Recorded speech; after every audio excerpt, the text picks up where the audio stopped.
'Twas about the time of Christmas, and many years ago, when the sky was black with wrath and wrack, and the earth was white with snow, when loudly rang the tumult of winds and waves at strife, in her home by the sea, with her child on her knee, sat Harry Conquest's wife.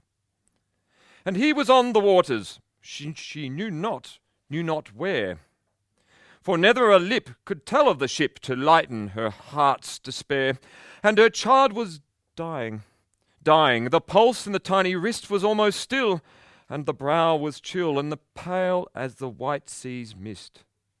Jane Conquest's heart was hopeless. She could only weep and pray that the shepherd mild would take the child painlessly away. The night grew deeper and deeper, and the storm had a stronger will, and buried in deep and dreamless sleep lay the hamlet under the hill. And the fire was dead on the hearthstone within Jane Conquest's room, and still she sat with her child on her knee at prayer amid the gloom, when, borne above the tempest, a sound fell upon her ear, thrilling her through, for well she knew 'twas a cry of mortal fear. And a light leapt in at the lattice, suddenly swift and red, crimsoning all the cottage wall and the floor and the roof overhead. It shone with a radiant glory upon the face of the dying child, like a fair first ray of the shadowless day of the land of the undefiled. And it lit upon the mother's features with a glow so strange and new, that the white despair that had gathered there seemed changed to hope's own hue. For one brief moment, heedless of the child upon her knee, with the frenzied start of a frightened heart, up to her feet rose she. And through the quaint and old casement she looked upon the sea. Thank God that the sight she saw that night so rare a sight should be.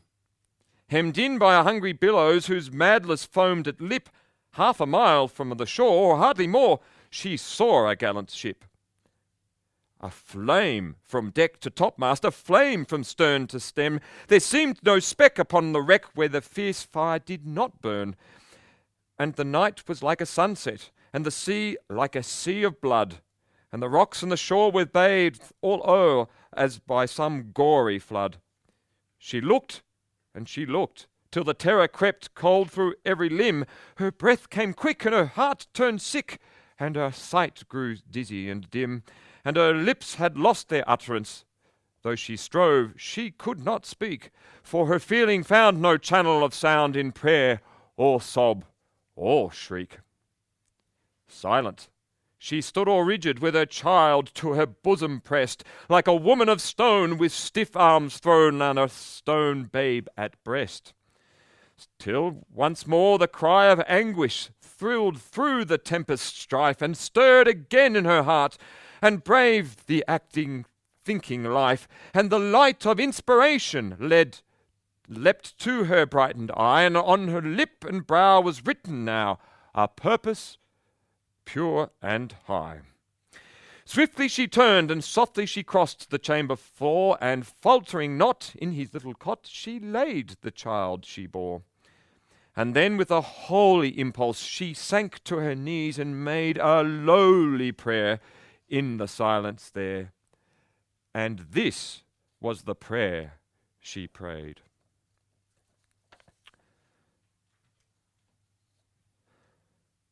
Thou badest me love and cherish the child thou gavest me, and I have kept thy word, nor stepped aside from following thee. And lo, my boy is dying, and vain is all my care, and my burden's weight is very great, yea, greater than I can bear. And oh, thou know'st what peril doth threat these poor men's lives. I, a lone woman, most weak and human, plead for their waiting wives. Thou wilt not let them perish. Up, up in thy strength, and save from the scorching breath of this terrible death on the cruel winter wave. Take thou my boy, and watch him. No care is like to thine, and let thy power in this perilous hour supply what lack is mine.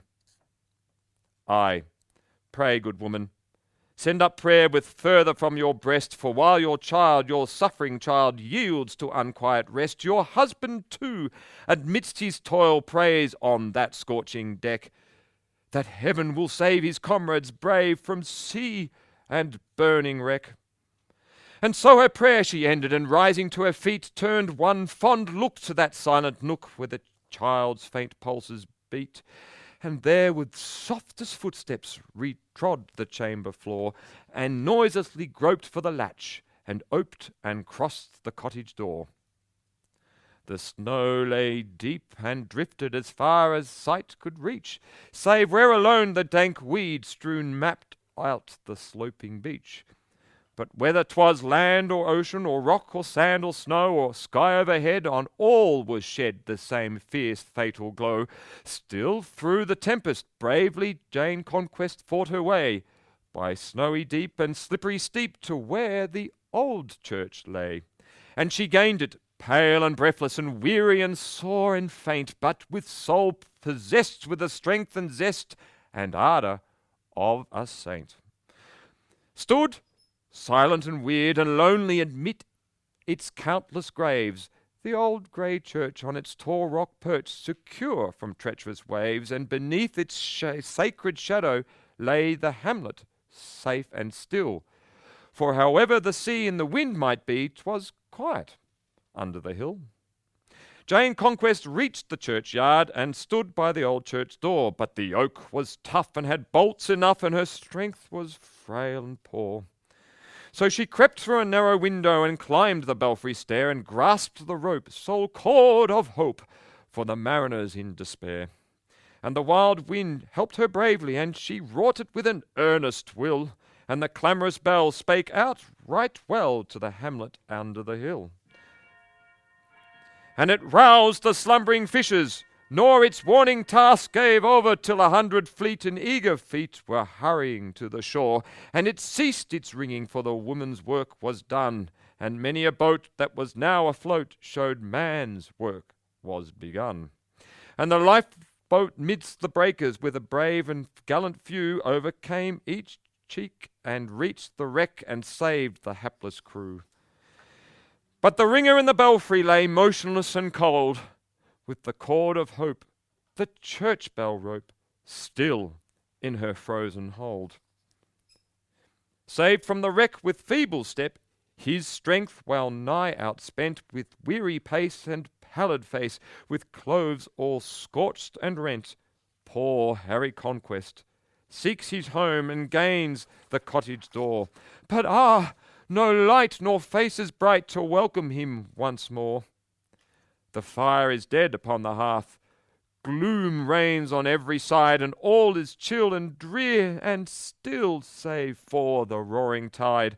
Within the silent darkened room trembling he gazes round, and then with the sense of dread suspense sinks fainting on the ground.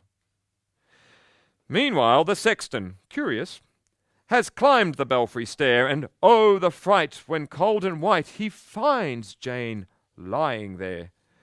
With kindly aid the old man leads the wanderer home again, the home she left with heart bereft of hope and wrung with pain. With feeble hand the latch is raised, and by the lantern light, to their amaze, attracts the gaze of an unexpected sight. Upon the ground, exhausted, rests, with face all pale and wan, with sailor's dress, in deep distress, a faint and haggard man. 'Tis Harry Conquest, long time mourned, saved in that fearful hour by his wife's brave deed, and trust in need in heaven's all-gracious power.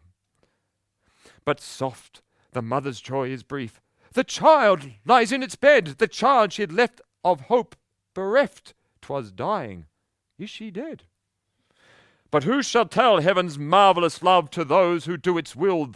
The suffering boy, her darling boy, whose Jane had left so ill, is found within its little cot, in quiet slumber laid, and a peaceful smile upon his lips the while, and the wasting sickness stayed. And this is the Christmas story that still the children tell of the fearful sight that winter night, and the ringing of the bell.